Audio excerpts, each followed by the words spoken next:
Hello and welcome to GK with BK. In this video, we will discuss important questions of biology that are important for Railway Group D and many competitive exams. So let's start. आज का हमारा पहला प्रश्न है, ऐच्छिक पेशियों की क्रियात्मक और संरचनात्मक इकाई क्या कहलाती है? फ्रेंड्स, जैसे मानव शरीर की संरचनात्मक और क्रियात्मक इकाई कोशिका कहलाती है, उसी प्रकार से हमारे शरीर में ऐच्छिक पेशियाँ जो पाई जाती है, पेशियों की संख्या कितनी होती है? तो पहले 639 पेशियाँ पाई जाती है मानव शरीर में। और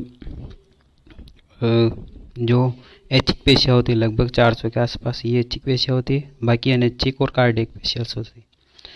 तो जो ऐच्छिक पेशियों इनकी संरचनात्मक या कार्यात्मक इकाई जो होती है वो कहलाती है सार्कोमियर कहलाती है। क्या? इनकी ऐच्छिक पेशियों की संरचनात्मक और कार्यात्मक इकाई। सार्कोलेमा क्या होता है? फ्रेंड्स, जो ऐच्छिक पेशियाँ जो पाई जाती है इस आकार में, ये शाखित होती हैं, एक दूसरे से जुड़ी रहती है इस प्रकार। तो इनके आसपास जो आवरण पाया जाता है जिस झिल्ली का, उसे बोला जाता है सार्कोलेमा है। ऐच्छिक पेशियों के आसपास जो आवरण पाया जाता है उसे बोला जाता है। और इन्हीं के अंदर जेड बैंड, जो अलग अलग पेशियाँ होती है ऐच्छिक पेशियों में, इनके अलग अलग केंद्रक पाए जाते हैं, कई केंद्रक पाए जाते हैं। कहाँ पर? ऐच्छिक पेशियों की जो संरचना होती है उसमें। तो चलिए फ्रेंड्स, इस क्वेश्चन का आंसर हो जाएगा ऐच्छिक पेशियों की संरचना कार्यात्मक इकाई सार्कोमियर। चलिए देखते हैं नेक्स्ट क्वेश्चन।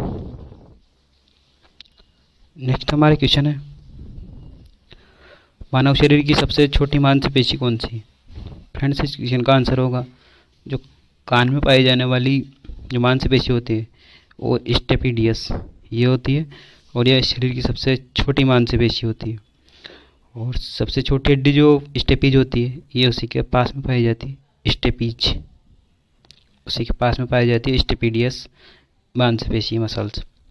और बात करते हैं सबसे लंबी मांसपेशी की, तो होती है सार्टोरियस जो होती है सबसे बड़ी है, सबसे लंबी मांसपेशी होती है, जो रीढ़ की हड्डी से लेकर घुटने तक पाई जाती है, इतनी लंबी होती है। ग्लूटस मैक्सिमस ये सबसे मजबूत मांसपेशी होती है, ग्लूटस मैक्सिमस। चलिए फ्रेंड्स, देखते हैं नेक्स्ट क्वेश्चन में कि जो अरेखित पेशियाँ हैं इनकी विशेषता नहीं है। तो फ्रेंड्स, इस क्वेश्चन का जो आंसर होगा वो होगा अनैच्छिक। अरेखित जो पेशियाँ होती है वो अनैच्छिक होती है, बिल्कुल होती है, इन पर कंट्रोल नहीं होता, ये अनैच्छिक होती है, तर्करूपी होती है।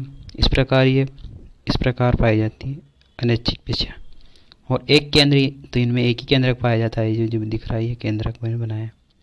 और शाकित ये नहीं होती है। शाकित जो होती हैं वो रेखित पेशियाँ होती है, जिन्हें ऐच्छिक पेशियाँ कहते हैं। ये जो अनैच्छिक पेशियाँ हैं ये होती है तर्करूपी होती है, एक केंद्रिक होती है, लेकिन ये शाकित नहीं होती। तो फ्रेंड्स, इस क्वेश्चन का आंसर हो जाएगा शाकित इसकी विशेषता नहीं है। चलिए देखते हैं नेक्स्ट क्वेश्चन। नेक्स्ट हमारा क्वेश्चन है, मांसपेशियों में जो लैक्टिक एसिड उत्पन्न होता है वो ग्लाइकोजन में कहाँ पर परिवर्तित होता है? फ्रेंड्स, इस क्वेश्चन का आंसर होगा लीवर यानी यकृत। हमारे शरीर में जो ग्लूकोज का जो पाचन होता है, पहले तो कोशिका द्रव्य में ग्लूकोज जो होता है, ग्लूकोज वो पायरुविक अम्ल में चेंज होता है, जिसे हम ग्लाइकोलाइसिस प्रोसेस कहते हैं। और उसके बाद जो पायरुविक अम्ल है ये क्रेब्स चक्र के दौरान, क्रेब्स चक्र होता है, क्रेब्स साइकिल, इसके दौरान किस में बदलता है? CO2 और जल में, इसमें बदलता है। लेकिन जब ये ऑक्सीजन की उपस्थिति में होता है, लेकिन जब ऑक्सीजन की उपस्थिति नहीं होती है तो ये जो पायरुविक अम्ल है ये लैक्टिक एसिड में बदल जाता है, लैक्टिक एसिड, जिससे हमें थकान महसूस होती है। और जो थकान होती है वो धीरे धीरे मिटने लगती है। तो जो लैक्टिक अम्ल होता है वो किस में चेंज हो जाता है? ग्लाइकोजन में वो लैक्टिक अम्ल चेंज हो जाता है, लैक्टिक एसिड, और हमारी थकान मिट जाती है। और ये प्रोसेस कहाँ होती है? तो ये प्रोसेस लीवर के द्वारा होती है। बात करते हैं आमाशय की, तो आमाशय स्टोमक, इसके द्वारा HCl अम्ल सिक्रेट किया जाता है, और पेप्सिन एंजाइम भी इसके द्वारा निकाला जाता है, HCl, पेप्सिन और रेनिन। ये तीनों ही किसके द्वारा बनाए जाते हैं? आमाशय के द्वारा। अग्नाशय को मिक्स्ड ग्लैंड भी बोला जाता है। अग्नाशय की बात करें तो इसको मिक्स्ड ग्लैंड भी बोला जाता है, क्योंकि ये हार्मोन भी सेक्रेट करता है और एंजाइम भी सेक्रेट करता है। और लीवर की बात कर चुके हैं, ये ग्लाइकोजन को लैक्टिक एसिड में भी चेंज कर देता है। लंग्स की जो संरचनात्मक कार्यात्मक इकाई होती है वो एल्वोलाई कहलाती है। Alveoli lungs. चलिए फ्रेंड्स देखते हैं नेक्स्ट क्वेश्चन। नेक्स्ट हमारा प्रश्न है, क्रेब्स चक्र को अन्य किस नाम से जाना जाता है? जो पायरुविक अम्ल है उसका ऑक्सीजन की उपस्थिति में ग्लूकोज नहीं CO2 और जल, इसमें बदलना क्या कहलाता है? ये क्रेब्स चक्र के अंदर प्रोसेस होती है, पूरा चक्र चलता रहता है ये इस तरह। इस चक्र को किस नाम से जाना जाता है? तो इसे सिट्रिक एसिड चक्र भी बोला जाता है, सिट्रिक एसिड साइकिल बोला है। TCA try carboxylic acid cycle, ये भी इसको बोला जाता है। और तो इस क्वेश्चन का आंसर हो जाएगा दोनों ही बोला जाता है क्रेब्स चक्र को। सिट्रिक एसिड चक्र भी बोला जाता है, ट्राई कार्बोक्सिलिक एसिड चक्र भी बोला जाता है। चलिए देखते हैं नेक्स्ट क्वेश्चन। नेक्स्ट क्वेश्चन है, शरीर में पचे हुए जो भोजन है उसका परिवहन कौन करता है? तो फ्रेंड्स इस क्वेश्चन का आंसर होगा प्लाज्मा। हमारे शरीर में पचा हुआ एक तो भोजन जिसे ग्लूकोज कहते हैं, और एक होता है हार्मोन्स जो शरीर में बनते हैं तो ब्लड में मिल जाते हैं, और ब्लड में इनका परिवहन कौन करता है? जैसे ऑक्सीजन का परिवहन के लिए हीमोग्लोबिन होता है, इसी तरह भोजन के जो परिवहन, हर भोजन और हार्मोन, इन दोनों के परिवहन के लिए प्लाज्मा करता है इनका परिवहन। प्लाज्मा क्या होता है? तो जो हमारा ब्लड होता है,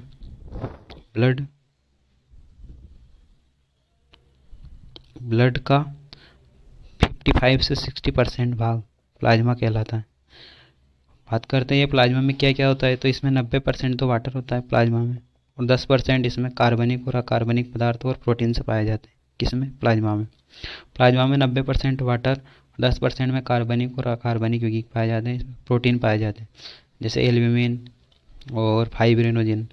और फ्रेंड्स इम्पोर्टेंट चीज़ याद रखिए, जो प्लाज्मा में से फाइब्रिनोजेन प्रोटीन हटा दिए थे, प्लाज्मा माइनस फाइब्रिनोजेन प्रोटीन, तो इसमें जो पदार्थ बचता है वो सीरम कहलाता है। कई बार एग्जाम में पूछा जाता है सीरम क्या होता है? तो प्लाज्मा में से जब फाइब्रिनोजेन प्रोटीन को हटा देते हैं, ये रक्त को जमाने वाला पदार्थ होता है फाइब्रिनोजेन, इसको हटा देते हैं तो जो बचा हुआ पदार्थ होता है वो कहलाता है सीरम। बात करते हैं आरबीसी की। तो आरबीसी जो होती है, आरबीसी का जीवन काल 120 दिन, रेड ब्लड सेल्स बोला जाता है, और आरबीसी में ही पाया जाता है हीमोग्लोबिन जो कि ऑक्सीजन का परिवहन करता है O2 का। और डब्ल्यूबीसी का काम होता है रोगाणुओं से शरीर की रक्षा करना। आरबीसी कहाँ नष्ट होती है फ्रेंड्स? इस आरबीसी जो सेल्स होती हैं इनमें लाइसोसोम नहीं पाया जाता है, तो ये कहाँ नष्ट होती है? ये नष्ट होती है प्लीहा में नष्ट होती है आरबीसी, इसलिए प्लीहा को क्या बोला जाता है? आरबीसी का कब्रिस्तान बोला जाता है प्लीहा को। जो मलेरिया रोग होता है, जो कि प्रोटोजोआ से होता है मलेरिया, उसमें हमारे शरीर का कौन सा अंग प्रभावित होता है? तो फ्रेंड्स उसमें हमारे शरीर का जो होता है प्लीहा प्रभावित होता है, प्लीहा। ये चलिए देखते हैं नेक्स्ट क्वेश्चन। नेक्स्ट हमारा क्वेश्चन है, हमारे शरीर में कुल मांसपेशियाँ कितनी है? तो फ्रेंड्स इस क्वेश्चन का आंसर पहले भी हम देख चुके हैं। हमारे शरीर में जो मांसपेशियों की संख्या होती है वो होती है 639। और सबसे ज़्यादा मांसपेशियाँ किस तरह की होती हैं? तो ये मुख्य रूप से 3 तरह की होती है, और इसमें 400 के आसपास जो कोई मांसपेशियाँ होती है वो होती है ऐच्छिक पेशियाँ, ऐच्छिक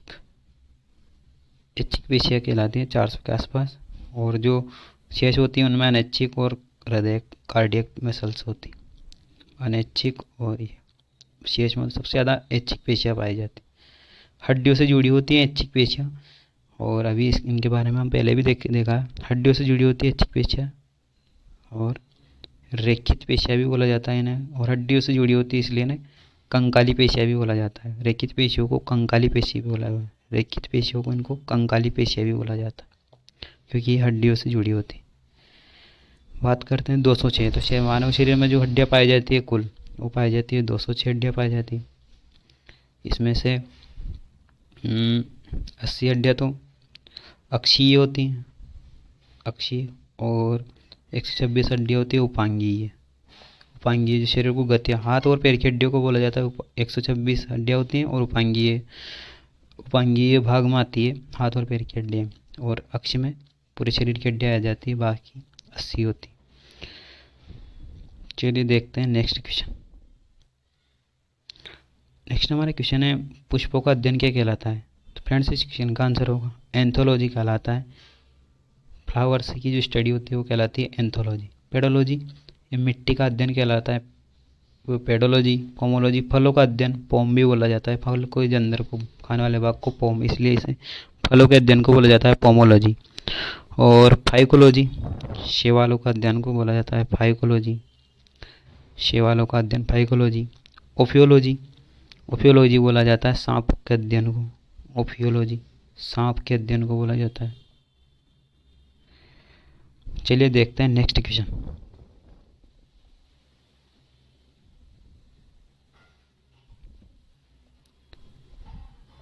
नेक्स्ट हमारा क्वेश्चन है, ये रक्त परिसंचरण की खोज किसके द्वारा की गई? फ्रेंड्स इस क्वेश्चन का आंसर होगा जो ब्लड सर्कुलेटरी सिस्टम, रक्त परिसंचरण की खोज की जाती है वो विलियम हार्वेल के द्वारा की जाती है। बेटिंग और बेस्ट इनके द्वारा इंसुलिन की खोज की जाती है।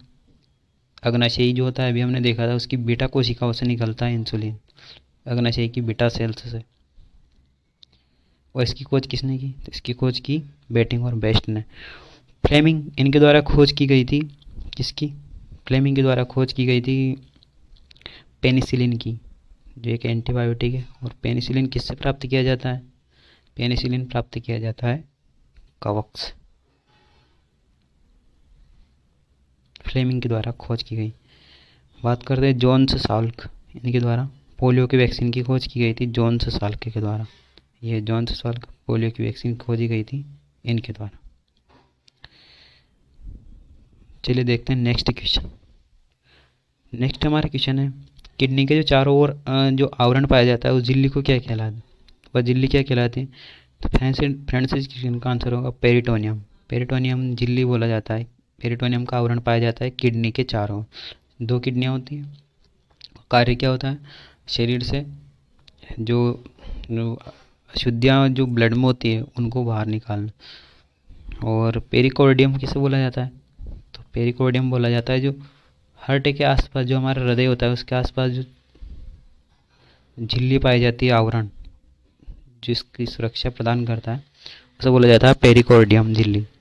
और प्लूरल मेम्ब्रेन, ये प्लूरल मेम्ब्रेन जो झिल्ली होती है ये लंग्स के आसपास जो पाई जाती है, लंग्स इस तरह जो आसपास जो झिल्ली पाई जाती है वो उसे बोला जाता है प्लूरल मेम्ब्रेन झिल्ली। तो फ्रेंड्स ये हो गया आज के हमारे 10 प्रश्न। इसमें हमने 10 प्रश्न देखे और कई सारे फैक्ट्स भी देखे। तो कैसा लगा आपको हमारा वीडियो कमेंट बॉक्स में बताएं। और अभी तक आपने हमारे चैनल को सब्सक्राइब नहीं किया है तो चैनल को जरूर सब्सक्राइब कर लें। And thanks for watching.